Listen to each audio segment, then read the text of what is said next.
masterclass gratuita en vivo. Esta masterclass se encuentra certificada por el Centro de Arbitraje y Conciliación de FENALCO Bogotá, de la firma Páez Martín Abogados y de Crency, la plataforma virtual a través de la cual estamos. Les recordamos que pueden inscribirse a través del enlace que encontrarán en el chat para poder obtener la certificación a la asistencia de esta masterclass. Entonces, gracias por acompañarnos desde las distintas ciudades del país, a nivel nacional.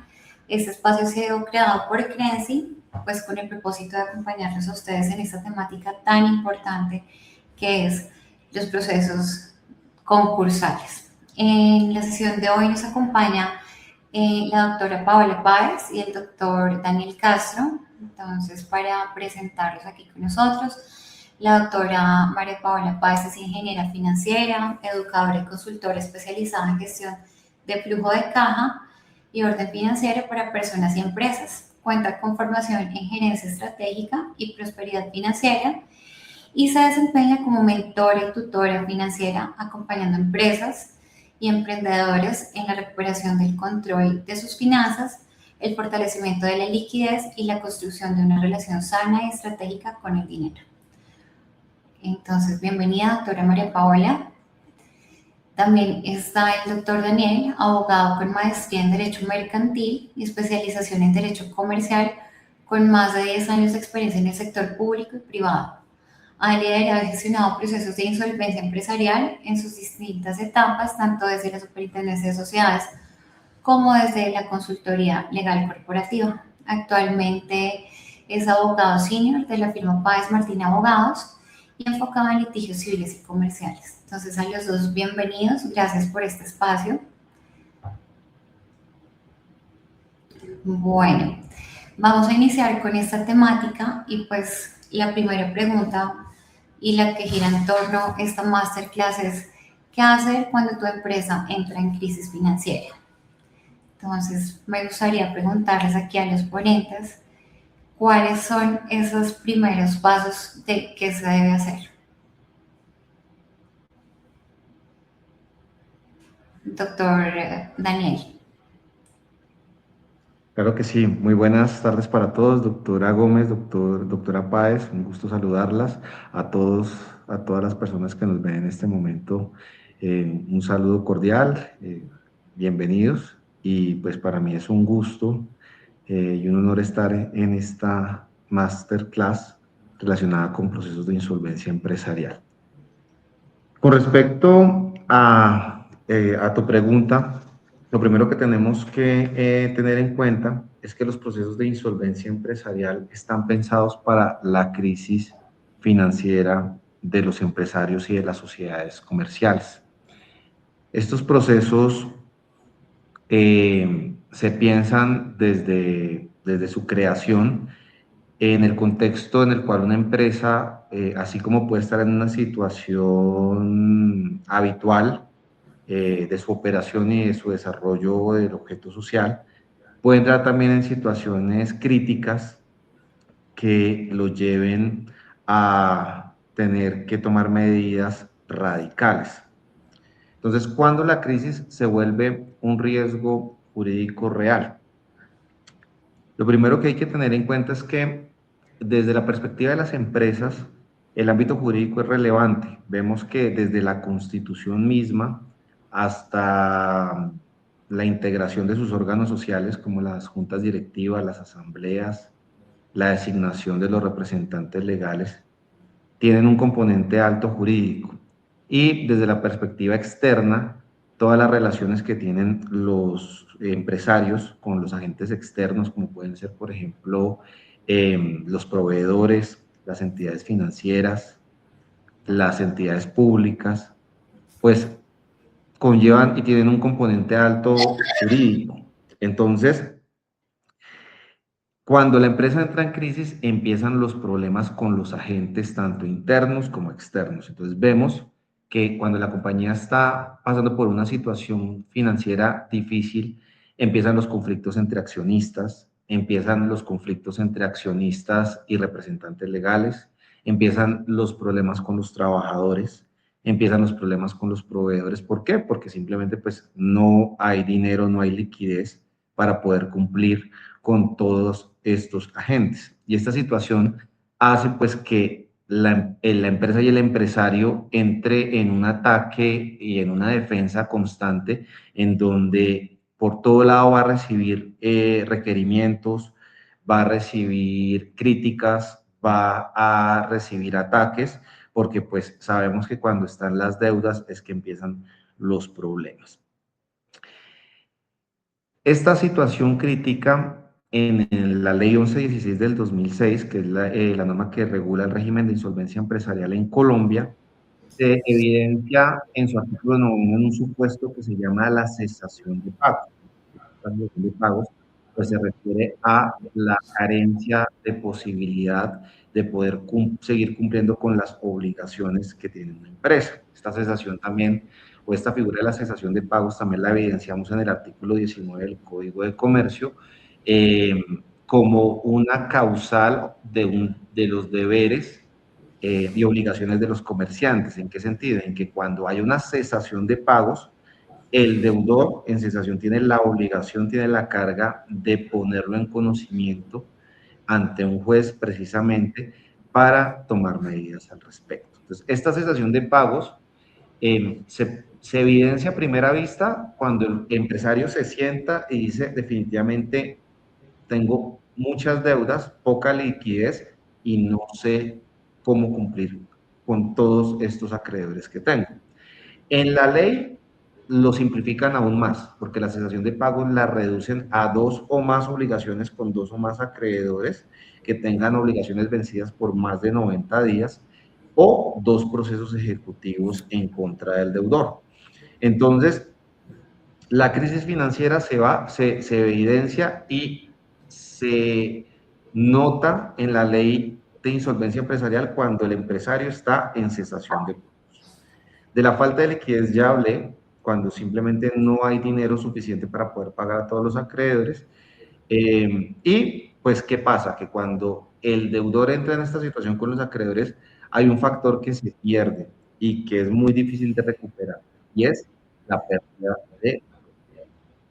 En esta situación, el deudor tiene que entrar a demostrarle a los acreedores que sí es capaz de cumplir con sus obligaciones. Y la ley 1116 del 2006 abre ese espacio a través de los procesos recuperatorios, los procesos de reorganización empresarial, para poder presentar una posibilidad real de pago a mediano o largo plazo a los acreedores, en donde el deudor se compromete ante un juez de la República o juez especializado a cumplir con sus cargas, a cumplir con sus obligaciones, con sus acreedores, de una manera eficiente y creíble que pueda realmente cumplir a todos estos acreedores, que de momento no lo puede hacer, pero sí lo puede hacer en la posterioridad.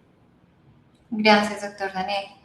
Y en este punto, hablando de crisis, me gustaría preguntarle a la doctora María Paola, ¿cómo saber que su empresa no está pasando por una dificultad temporal, sino que está entrando en crisis? ¿Cuáles son esas alertas o esas alarmas? Doctora Paola, doctor Daniel y a todas las personas que están conectadas, buenas tardes, muchas gracias por la invitación. Y bueno, pues vamos a hablar de cómo estas señales y de todos estos momentos que pues los empresarios están pasando en su situación de crisis. Principalmente, pues hay una situación y es que ellos están pasando por muchísimo miedo, muchísimo temor y empiezan a tomar decisiones desde la angustia. Entonces, una señal es que todo el tiempo estoy firmando pagarés porque todo el tiempo estoy adquiriendo deuda porque el dinero no me alcanza. Otra señal es, viene la empresa bajando en ventas, pero yo no he hecho ninguna figura o no he logrado tener una optimización del gasto de mi empresa porque puedo pensar que es una situación temporal. Entonces decido esperar. Ya llega un momento donde no tengo cómo endeudarme más, no tengo más recursos, incluso empiezo a utilizar recursos que tienen una función específica, como lo es pagar los impuestos, como es pagar la seguridad social de los trabajadores, no poder cumplir con estas señales. Entonces, puede que tú ya tengas síntomas de insolvencia o que estás en una situación de insolvencia, pero no lo estás viendo de frente porque puedes estar dedicado a la gimnasia financiera de querer buscar cubrir tus obligaciones, de modo de endeudarme de la forma más rápida. Entonces, pues ahí es donde vienen las señales que están asociadas a la insolvencia, que son: no tengo dinero a nivel de liquidez, estoy sobreendeudado a nivel de endeudamiento, estoy adicionalmente, estoy incumpliendo porque hay cesación de pagos, como lo decía el doctor Daniel, y adicionalmente también puedo tener problemas de cartera que no me estén pagando, o sea, ni siquiera puede ser un problema de venta, sino que no me están pagando, y pues esto es un ciclo que tampoco permite que yo pueda cumplir. Entonces, son como las principales señales de los indicadores que me pueden estar mostrando que tengo una dificultad, asociado también a la rentabilidad, y es que puede que mi negocio esté teniendo unas pérdidas acumuladas. Digamos que esas son como los principales, yo le digo, el laboratorio clínico de la empresa que me está diciendo que hay algo que no está bien. Sí, y frente a ese punto lo que pasa es que muchas empresas normalizan esta situación, ¿no? Y entonces empiezan o creen que pues, ese problema no lo dimensionan en las magnitudes que es. En este caso, doctor Daniel, desde lo legal, y pues usted nos mencionaba hace un momento de esas crisis cuando se vuelven para la empresa permanentes, pues es decir, también hay decisiones muchas veces que se toman a la ligera o que frente a esa situación de crisis pues viven en esa normalidad. Me gustaría saber ustedes qué piensan, cuáles serían esos errores que se dan con más frecuencia cuando los empresarios no toman decisiones a tiempo. Claro que sí, doctora. Como lo decía la doctora Páez, a veces las empresas están en una situación compleja, crítica, pero ellos la normalizan. Ese es uno de los primeros grandes errores que se pueden evidenciar en la práctica comercial. El legislador, cuando crea la ley 1116 del 2006, en su primer artículo habla del objeto de la ley 1116, habla tanto de procesos recuperatorios como de procesos liquidatorios. Y cuando habla de procesos recuperatorios, precisamente aborda esto que estamos hablando, porque cuando uno mira este artículo, habla de la recuperación y la conservación de la empresa. Uno lo escucha, lo lee rápidamente y uno piensa que es lo mismo, y realmente son dos mundos distintos. Una cosa es el mundo de la recuperación de la empresa, y otra cosa es la conservación.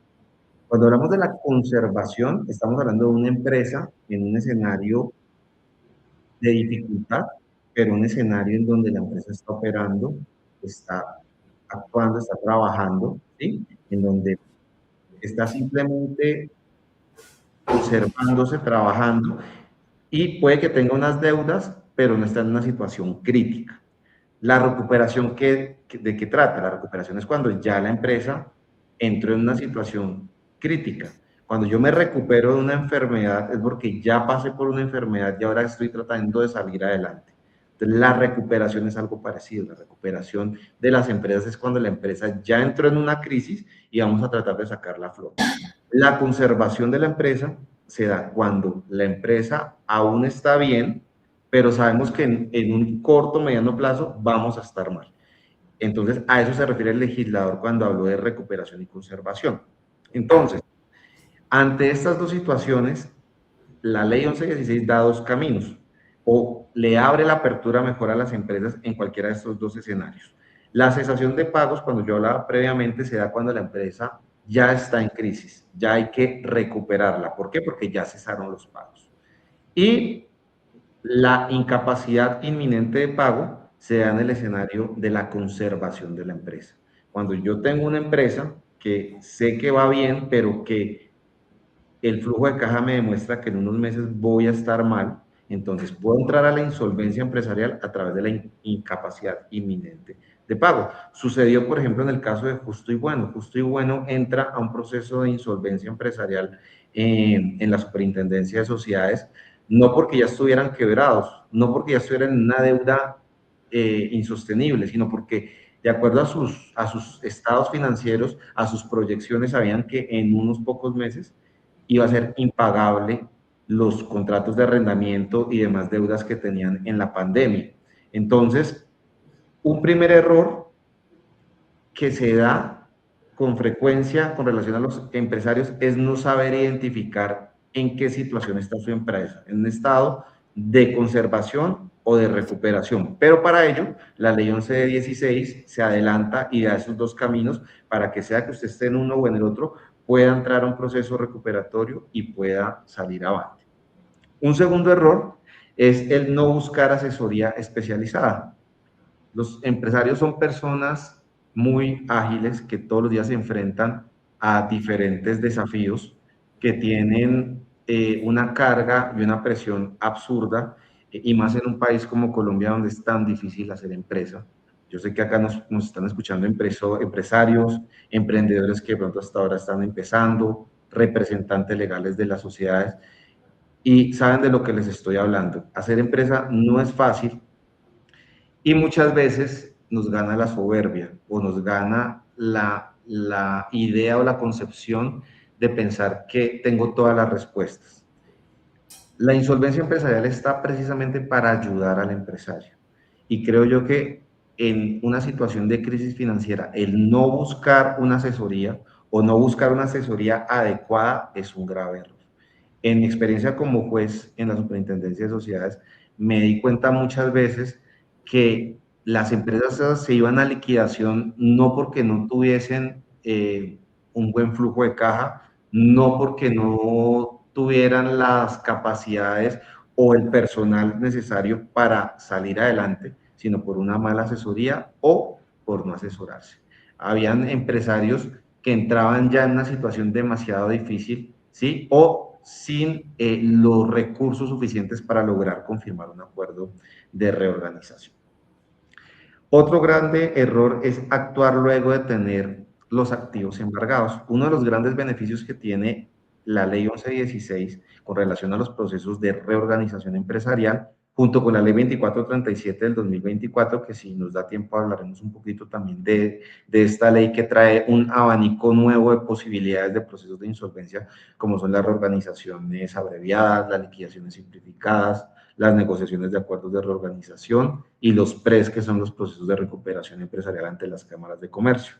Todos estos procesos, especialmente los que tienen que ver con la recuperación de la empresa, tienen un gran beneficio, y es que con la admisión de esos procesos se suspende la continuación o el inicio de procesos ejecutivos o procesos coactivos. Esto es un grande alivio para los empresarios, porque hay empresarios que en el momento que necesitan ayuda tienen sus cuentas a punto, por ejemplo, sus cuentas bancarias de ser embargadas. Tienen el establecimiento de comercio a punto de ser secuestrado. Entonces, cuando uno toma estas decisiones de entrar a los procesos de insolvencia con la antelación suficiente antes de que inicie el proceso ejecutivo, ¿sí? Antes de que decreten las medidas cautelares, pues estamos haciendo un mejor uso de la ley 1116 del 2006. Entonces, cuando yo ya estoy embargado, cuando ya estoy a punto de que me secuestren los bienes, cuando ya me los van a rematar, y ahí sí quiero entrar a insolvencia, pues es un grave error. Podemos hacer cosas, podemos trabajarlas, pero qué mejor que actuar preventivamente y en el momento adecuado, que esto pues va conectado con lo que hablaba previamente, que es buscar la asesoría adecuada en el momento adecuado. Otro cuarto error que hay es el pensar que la única manera de salir de las deudas actuales es sobreendeudarse. Ese es un pensamiento que tiene mucho comerciante, en donde dice, ok, en este momento tengo una nómina a la cual le debo 50 millones de pesos, la DIAN me está cobrando por concepto de IVA, tengo que pagar ahorita 30 millones, y este mes solamente recogí de ingresos 100 millones de pesos. ¿Qué hago? Pues van a un banco, se endeudan en 200 millones de pesos, pagaron la nómina, pagaron la deuda fiscal, pero el banco no le soltó el dinero así nomás, sino que le dijo, yo le presto, pero pues vamos aquí a practicar una prenda, una garantía, mejor dicho, necesito una garantía, entonces vamos a, qué sé yo, hipotecar el inmueble, la bodega, o voy a buscar que me den en garantía el flujo de caja de la compañía.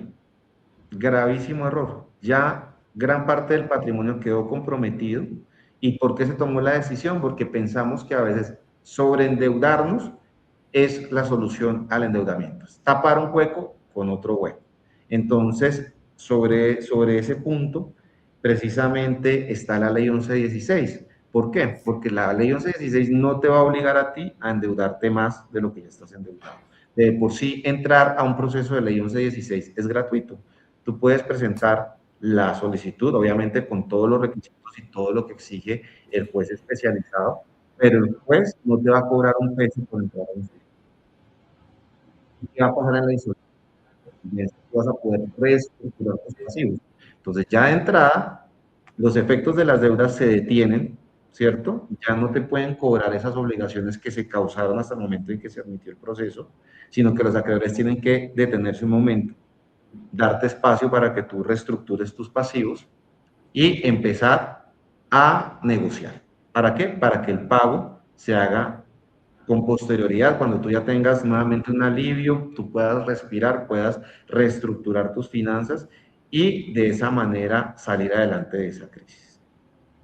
Por último, tener mucho cuidado con la firma de los acuerdos abusivos. Sabemos que cuando estamos mal, a veces es cuando más nos pisotean. Entonces, ¿qué sucede? Que el empresario a veces, por el afán de salir adelante, de poder, no sé, buscar un plazo más alto o de poder buscar una flexibilidad de pago, firman acuerdos de pago abusivos, en donde les colocan tasas de interés mucho más altas, en donde volvemos al tema de las garantías, están dispuestos a entregar su patrimonio como garantía, y esto lo hacen en una situación de ¿qué? De necesidad. Ante esa necesidad, la invitación es busquemos asesoría antes de tomar este tipo de decisiones y con cabeza fría tratemos de sacar adelante la empresa. Gracias, doctor Daniel. Doctora María Paola. Primero creo que lo más importante es entender que como seres humanos siempre queremos buscar una solución rápida y decidimos involucrarnos en la gimnasia financiera permanente.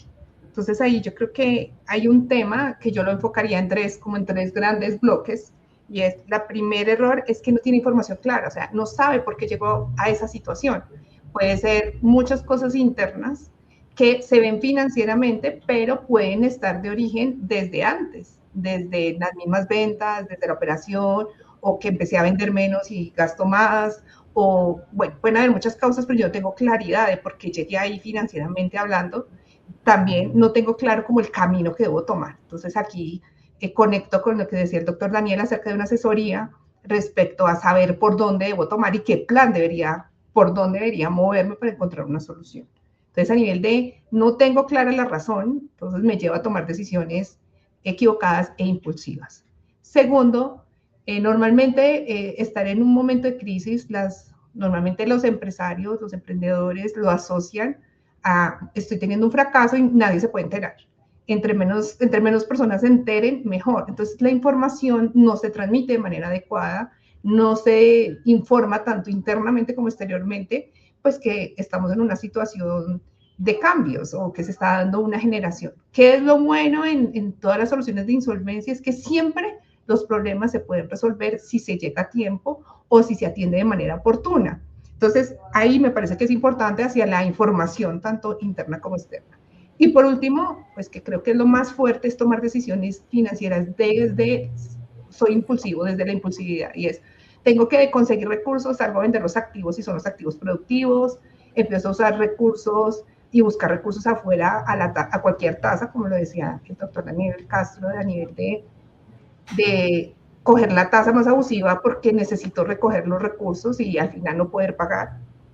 Adicionalmente, empezar a cortar costos y gastos de la operación que son vitales y los elimino porque necesito reducir. Entonces, estos son como los principales errores dentro del proceso. Por eso, yo en esta presentación y en este slide que estamos viendo, decidí resumirlo como lo más importante, y es, hay algo en el diamante de flujo de caja que hay que cuidar, y es cómo cobrar, cómo me cobran, cómo debo pagar, cómo están mis deudas, cómo está el inventario que tengo, también entender, hay una frase de un libro que se llama The Profit First, la utilidad es primero, que dice, las ventas es alimento y vanidad, utilidad es sanidad, pero el efectivo es el rey. Y es, si tengo este equilibrio, ¿por qué no estoy teniendo recursos? Si estoy vendiendo, tengo utilidad, ¿en dónde están quedando atrapados los recursos? Porque esto también hay que plantearlo en un plan de recuperación que lo exige, digamos, dentro de los productos, dentro de los procesos de insolvencia, lo exigen. Entonces ahí es donde podemos encontrar soluciones. Y por último, tengo que estar pagando intereses, pues también debo mirar a dónde los puedo pagar o qué soluciones puedo tener de manera oportuna. Entonces, eso es un poco como el enfoque de lo que estoy compartiendo a nivel de los principales errores y cómo puedo mantenerlos o cómo puedo evaluarlos dentro de mi negocio. Se puede decir entonces, doctora María Paola, que la crisis no siempre destruye a una empresa, pero la improvisación y la mala planeación sí. Digamos que sí, porque como no tengo claro qué es lo que sucede, pues para mí lo primero que voy a saber es crear un plan y entender la causa real para poder atacarlas, o sea, poder crear un plan para la solución. Y ahí yo entro a mirar la ley de insolvencia, cómo se conecta con la solución que yo creo, que yo creé para el camino de la empresa. Entonces sí, efectivamente estoy de acuerdo con lo que nos acabas de decir. Gracias, doctora Paola. Dentro del chat nos preguntan, pues varias de las personas que se encuentran conectados en este momento dicen, ¿cuál es el momento correcto para iniciar un proceso de insolvencia y cuándo todavía hay margen para otras alternativas? Entonces me gustaría que el doctor Daniel nos ayudara un poco de contexto a esta pregunta. Claro que sí, muy buena pregunta de Luisa. Gracias por participar. Luisa, yo lo primero que te puedo decir es la típica respuesta de todo abogado y es depende. Depende porque cada empresa es un mundo distinto, ¿no? La viabilidad de una empresa es tan relativa que hay que analizar diferentes aspectos de la empresa al interior y su relación con los externos. Yo puedo tener como empresario una deuda, por ejemplo, con un proveedor de 200 millones de pesos, pero resulta que tenemos una muy buena relación comercial con el proveedor y yo sé que él me puede dar una esperita de unos meses mientras yo trato de recuperar ciertos ingresos y pagarle en 8 meses.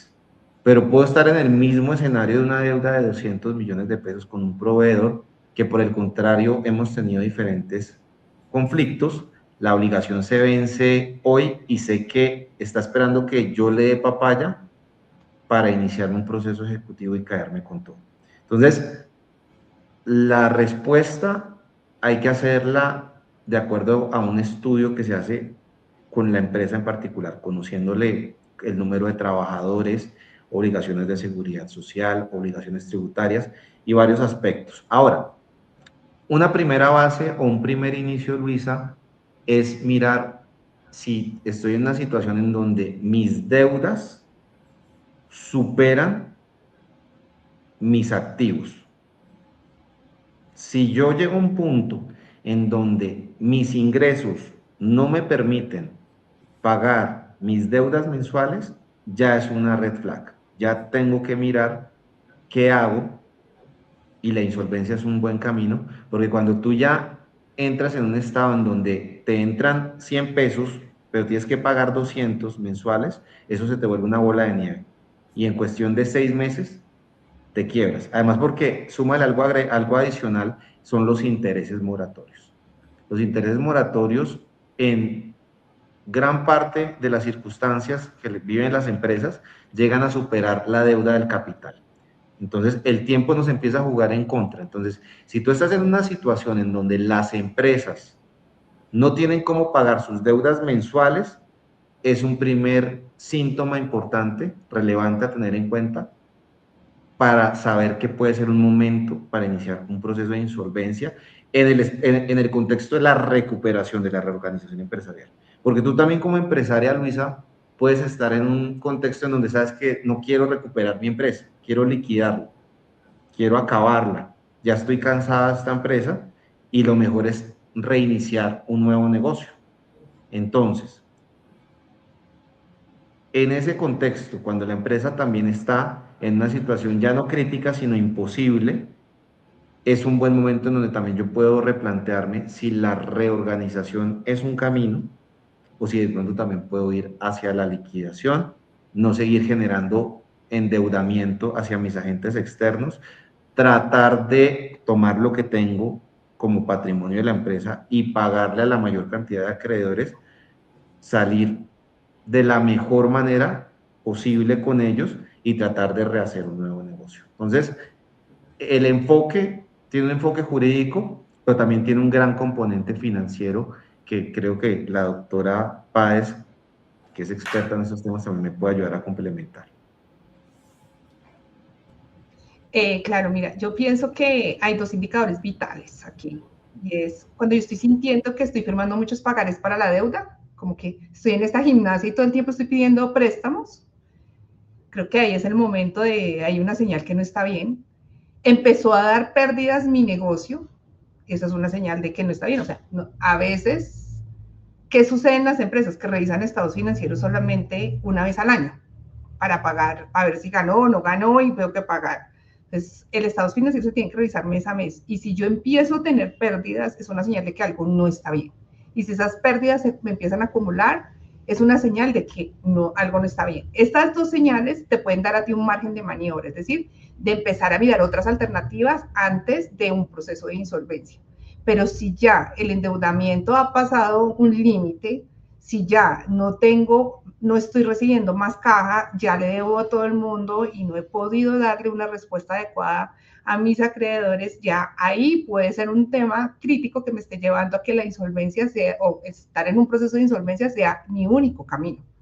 Pero sí hay un margen de maniobra y va a depender de cómo tú revises las cifras o cómo el empresario revisa las cifras de sus estados financieros periódicas. O sea, no, ¿qué pasa? Muchas personas, muchas empresas entran a procesos de insolvencia porque ya ve sus cifras anuales muy mal, porque nunca las vio el resto del año. Entonces, lo primero es poder monitorear la información financiera de manera constante. Y ahí es donde podemos tener un margen de maniobra para poder entrar, ver si el proceso de insolvencia es una opción en el camino y si tengo alternativas previas.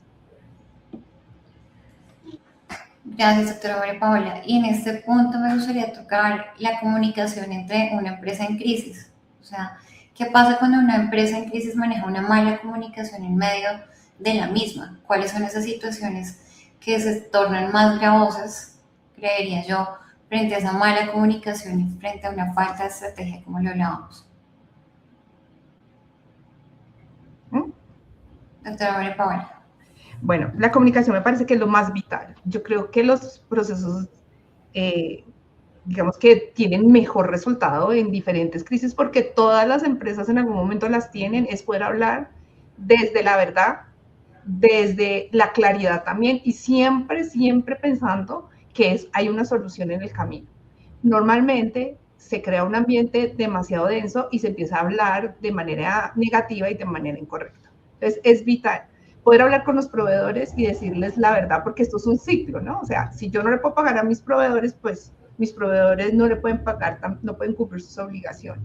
Si yo no le hablo a mis colaboradores y les cuento pues que estamos pasando por un momento de dificultad y que necesitamos el apoyo, eso pues ellos no se activan y se encaminan a que trabajemos todos para el mismo resultado, sino por el contrario, genera un temor, genera que la gente se quiera ir porque no sabemos si vamos a tener trabajo o no. Los proveedores pues también se genera un inconveniente para ellos al interior y siempre se puede buscar como la mejor conversación y los mejores mensajes para poder lograr los resultados que se esperan a nivel de los procesos de recuperación, inclusive sin entrar en los procesos de recuperación. O sea, antes, cuando estamos buscando alternativas, también podemos tener el apoyo, pero siempre desde la honestidad y el positivismo. Entonces, para mí es vital la comunicación adecuada y oportuna en estos procesos y en estos momentos de crisis.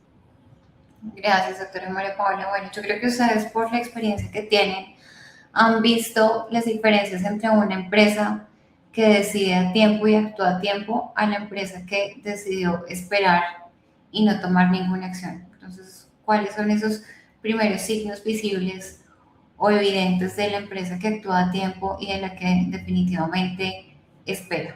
Doctor Daniel. Pues doctora, lo primero es que el momento es clave. La situación, cuando se toma la decisión, es muy relevante. Yo, pues en la cabeza en este momento tengo varios ejemplos. Empecemos por el ejemplo negativo. Una empresa, no sé si, bueno, yo creo que sí puedo hablar en este momento de casos puntuales, digamos que son casos mediáticos. Y un caso, por ejemplo, que pese al esfuerzo que se logró, considero en lo personal que se tomó la decisión muy tarde, es el del restaurante Don Gediondo. Todos lo conocemos, sabemos que en las plazoletas de la mayor cantidad de centros comerciales en el país encontraba un establecimiento de este negocio. Don Gediondo es un caso en donde uno puede escuchar en las entrevistas que le hacen al dueño de la toma de decisión tardía. Él empieza con un negocio en un solo centro comercial, le empieza a ir muy bien y se empieza a expandir. Le empieza a ir demasiado bien porque en todos los centros comerciales se empieza a vender muchísimo. ¿Qué pasa? Que el negocio lo supera. Llega un momento en donde tiene tanto personal, tiene tanta gente a cargo, tiene tantas obligaciones que el negocio siente que ya le queda grande para administrar. Él, sin embargo, continúa y no, digamos que no busca la asesoría especializada para esta área.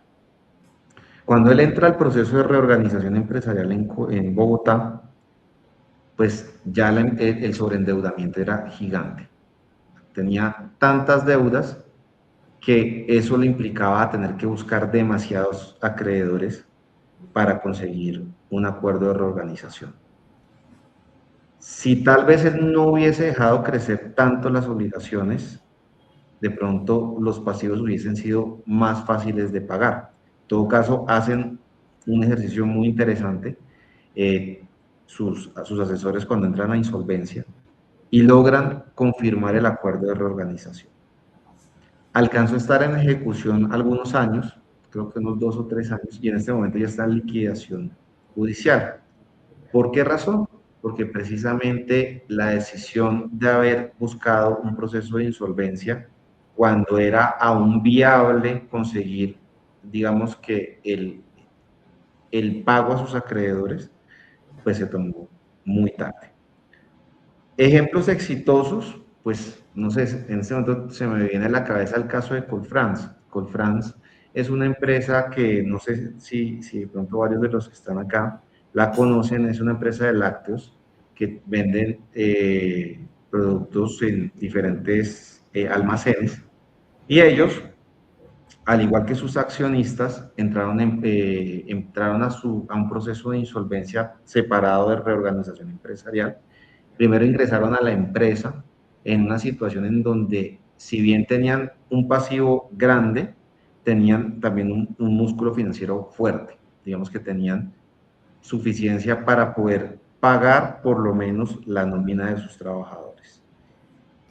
Luego de esto, logran confirmar el acuerdo, logran empezar a cumplir con las reglas del acuerdo y entonces los accionistas deciden también ingresar a insolvencia empresarial porque ellos eran deudores solidarios de la empresa. En esa situación, entonces me parece que es un caso exitoso porque no solamente al día de hoy están cumpliendo con su acuerdo de reorganización, vemos que están operando común y corriente, yo veo sus productos en diferentes almacenes y adicionalmente protegieron el patrimonio de sus accionistas a través de estos acuerdos de reorganización. Entonces es una protección múltiple en donde no solamente se protege a la empresa, sino también a sus directivos. Serían mis casos. Gracias, doctor Daniel. Aquí en el chat nos están preguntando, @Dani Contento, en el trámite de insolvencia de persona natural no comerciante y del pequeño comerciante, en el caso de las empresas se puede hacer acuerdos bilaterales y en caso de fracaso. Entonces, ¿quién le gustaría responder? Sí, no sé si la doctora Páez me lo permite. ¿Voy yo o...? Sí, Listo. porque Bueno, ahí es como muy enfoque desde la parte legal. así es. Entonces, bueno, Daniel, buenas tardes. Con respecto a tu pregunta, hay que tener algo muy claro y es que el régimen de insolvencia de persona natural no comerciante y de pequeño comerciante es diferente al régimen de insolvencia empresarial.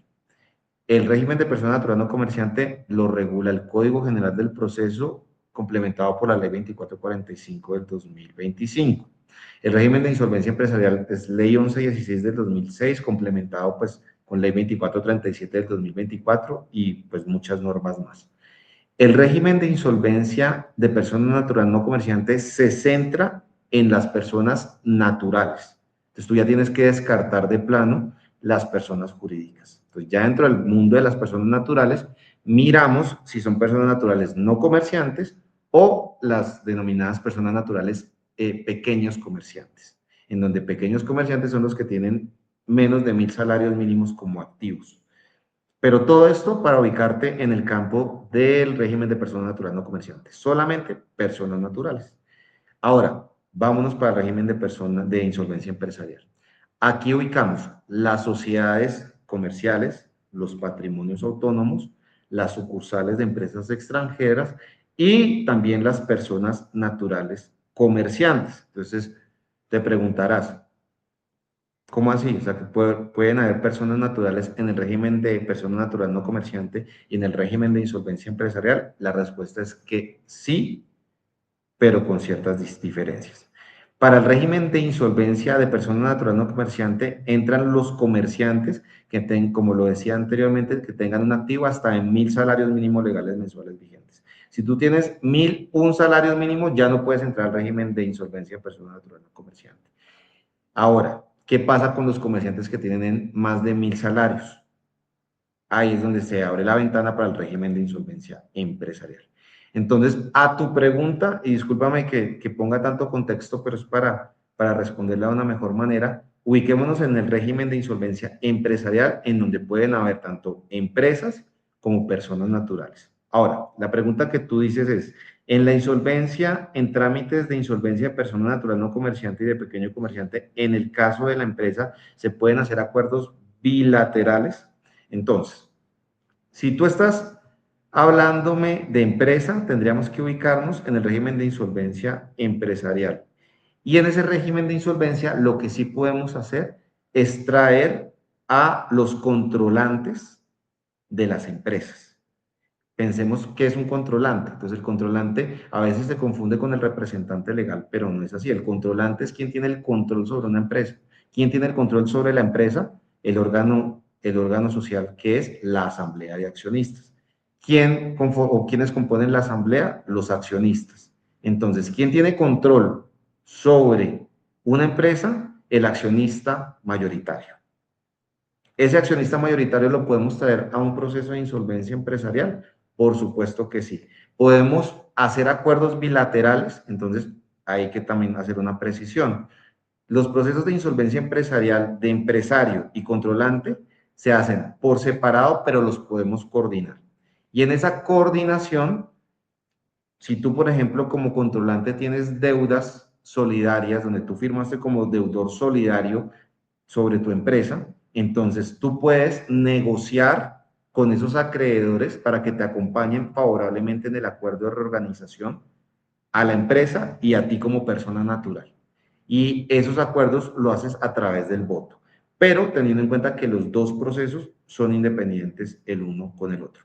Me disculpas si de pronto hablo técnicamente, pero es la forma como te puedo responder. Entonces, lo primero es que ese régimen de persona natural no comerciante no nos podría aplicar en este escenario, tendríamos que ir al ámbito de insolvencia empresarial. Si tú, por ejemplo, hablas con un acreedor, pensemos un banco, y le dices, banco, es que yo tengo un proceso de persona natural no comerciante por este lado, pero a mi empresa la tengo en insolvencia empresarial, hagamos un acuerdo bilateral.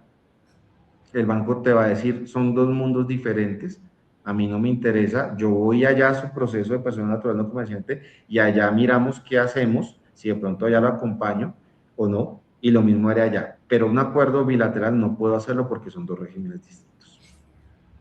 Gracias, doctor Daniel.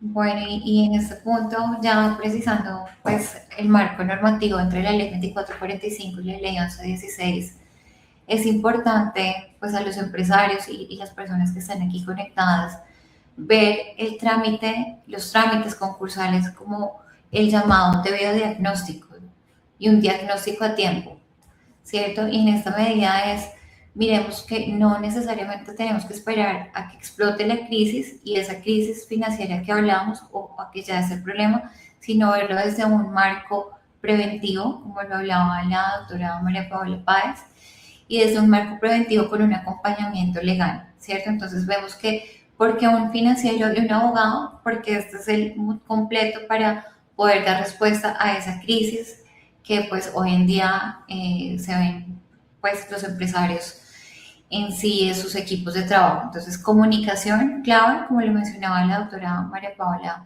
Páez, un debido diagnóstico y un acompañamiento legal oportuno. Entonces, en esta medida, y pues frente a ese marco de prevención que maneja también la doctora María Paula, me gustaría que diera a los empresarios el por qué es importante ese diagnóstico previo, pero también ante la crisis, pues una debida asesoría financiera y legal. La prevención de la insolvencia es real y debería ser una disciplina, inclusive debería ser una obligación para todas las empresas. ¿Por qué? Porque si está pasando, particularmente el año pasado y este año, por las situaciones económicas, especialmente en Colombia, pues las empresarios empezaron a pasar por momentos de dificultad. Entonces, no puedo esperar muchas veces a pasarlo solo. Uno necesita un acompañamiento para crear ideas, para tener innovación, para crear estrategias, y definitivamente no es solamente desde el punto de vista financiero, porque quien nos da el camino y la validez de pues, el camino que se puede tomar viene desde la parte legal. Entonces es un equipo, no solamente el empresario que está buscando una alternativa para su situación, sino que estamos creando en colectivo la mejor solución para tu negocio, para tu empresa, en temas asociados a la prevención de la insolvencia. Ahora, si ya estoy en insolvencia, también no se trata de tomar la primera alternativa y lo primero que encontramos, sino buscar la mejor solución, porque inclusive con las alternativas que hay, yo puedo inscribirme en reorganización, puedo inscribirme en recuperación con una sola línea, o sea, depende de lo que necesita la empresa. Y ahí, inclusive, crear el plan estratégico que te exigen en cualquiera de estas modalidades, es importante hacerlo en compañía con la asesoría adecuada, para que sea la solución adecuada y también sustenten la mejor respuesta para los empresarios.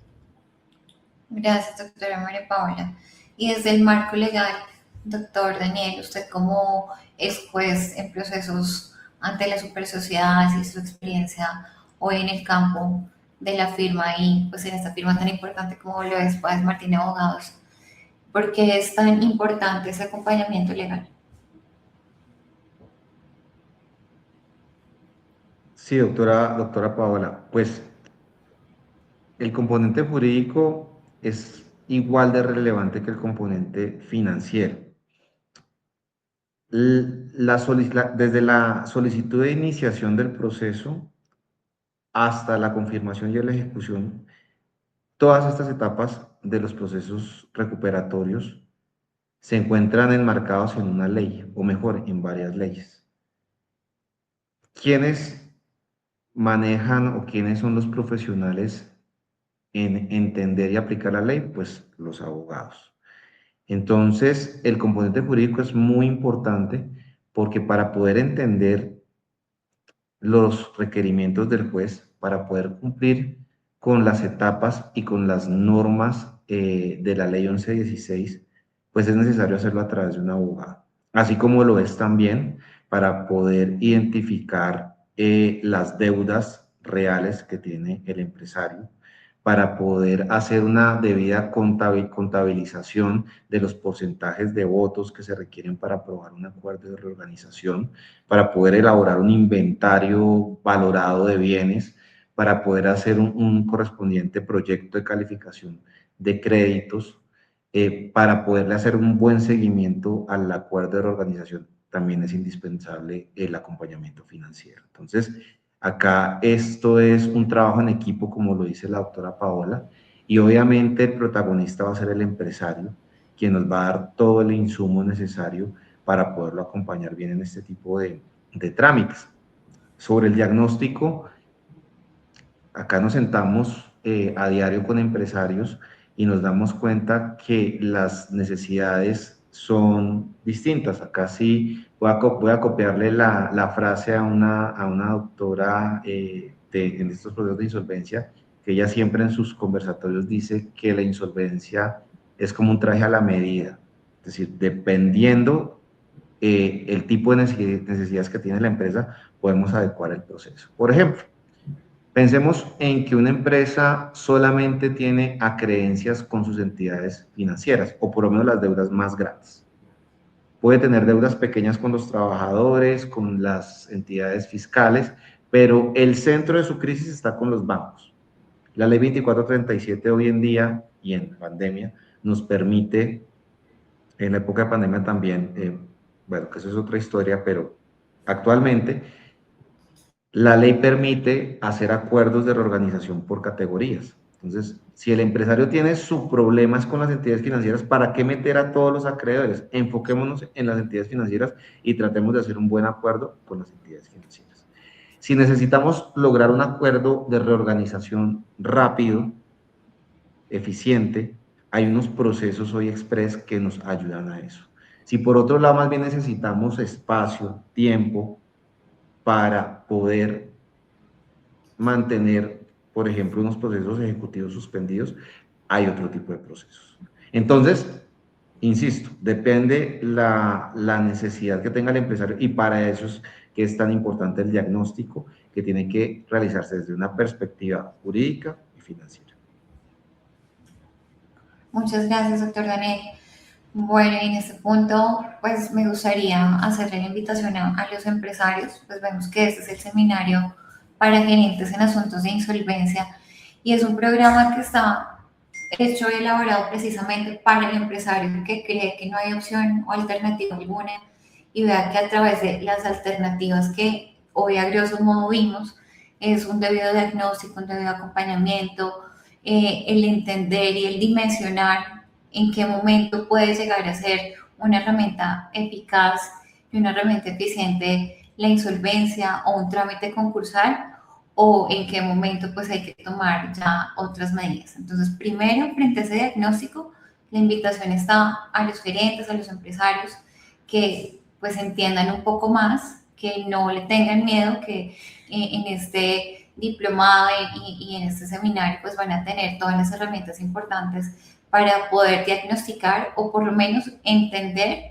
en qué situación está su empresa. Entonces, les hago extensible esta invitación.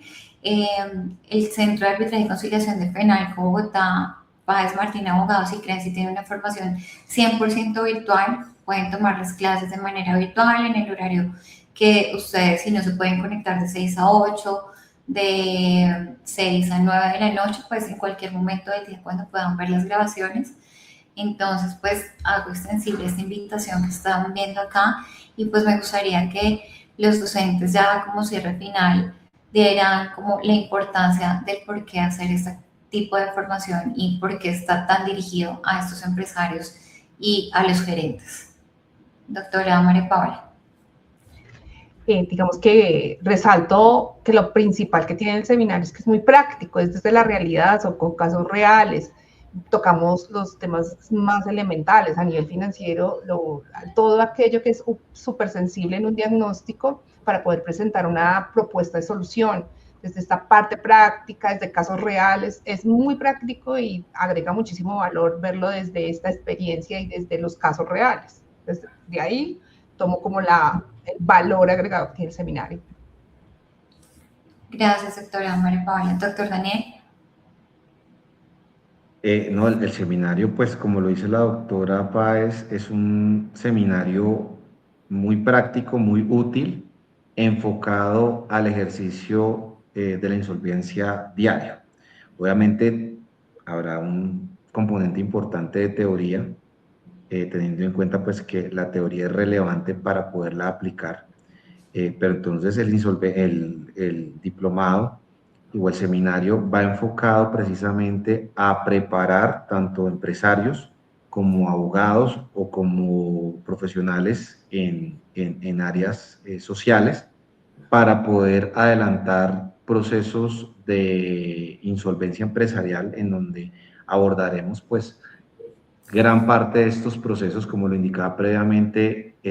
Hoy en día ya no son 3 procesos como previamente se hacía antes de la ley 2437. Hoy con esta nueva ley pues son cerca de 7, 8 procesos, los cuales pues abordaremos en el seminario. Hablaremos de sus etapas, de cómo hacer un buen diagnóstico, de cómo conseguir el éxito en un proceso de reorganización, de cómo conseguir la ejecución de un acuerdo, de cómo hacer una buena liquidación, y obviamente todo con unas bases éticas, morales y pues siempre en beneficio del empresario. Bueno, muchas gracias, doctor Daniel. Muchas gracias, doctora María Paola. El seminario inicia el 12 de febrero, entonces están cordialmente invitados. Si podemos regresar la diapositiva anterior. Esta es la formación que oferta el Centro de Arbitraje y Conciliación de FENALCO Bogotá. Formación en conciliación en Derecho, insolvencia de persona natural no comerciante y de pequeño comerciante, como lo preguntaba hace un momento Dani. Arbitraje para procesos ejecutivos, AGRILAB. También arbitraje para procesos ejecutivos, gerentes en insolvencia, que es la invitación que hoy les hacemos extensible y más puntual, casación penal, casación civil, reforma laboral, liderazgo, coaching. Entonces vemos que a través de la formación y de la educación es donde podemos marcar la diferencia. Entonces pues están cordialmente invitados y bueno, muchas gracias a los docentes por este espacio. Les deseo una feliz noche, que estén muy bien. Muchas gracias y gracias a todos. Gracias por participar. Muchas gracias por la invitación. Feliz noche para todos.